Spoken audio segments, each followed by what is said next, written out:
মানুষ আছে মনে হয় ইফতার করতে পারে ওলা ফ্যামিলির মানুষ আছে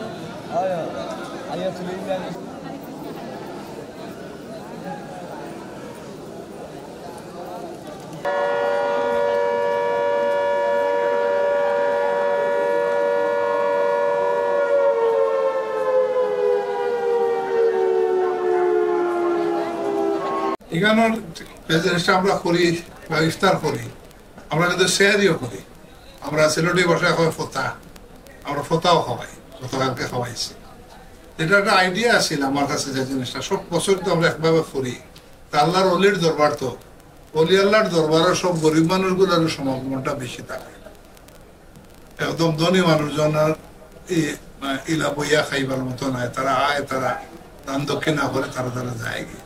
আর বেশিরভাগ আপনি যেটা ফুটেজ দিচ্ছেন বা ছবি তুলতে পারবা, দেখবা সব গরিব মানুষ, বেশিরভাগ গরিব মানুষ। আল্লাহর অলির দরবারও যেসাখানো গেলে আপনি দেখবা, দরবার শরীফ কোনো খানো এবারে আপনি খালি হাতে ফেরত আইতে না, খালি মুখে ফেরত আইতে না, যেতেও থাকবো কইবে আপনারা খাইয়া যাও। তখন ইফতারের টাইমে যখন আমি এখন বইছি আপনি নাইছি, আমি একটা ইন্তজাম করে রাখছি। কারণ আপনি যদি ইচ্ছা যদি খাইতে চান খাইবা, না খাইলে যাইবা গিয়ে।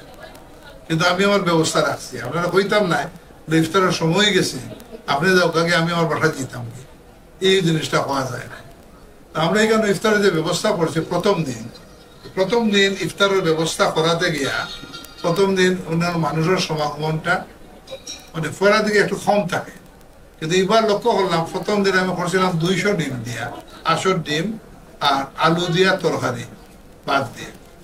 পরে দেখি যে এটা হয় না, লগে লগে হয়েছে ডিম হলিরে আধা খান করে খাওয়াইছি। প্রথম দিন মানুষ কম থাকে, আজকে তো 2-3 বার যা মানুষের অবস্থানটা অলগ হয়ে যায়। মানে এবার মানুষটা গরিব মানুষের আগমনটা বেশি, মানে অভাব অনটন লাগে। হয়তো যত সময় আমার কাছে যা আছে আমি খাওয়াই। কালকে রাতের বেলা হলে আমরা সেহেরি খাওয়াইছি, যতক্ষণ লোক ছিল মাঠের ভিতরে ঘুমায় তখনও থাকে, উঠাইছি উঠিয়ে তারা খাওয়াইছি।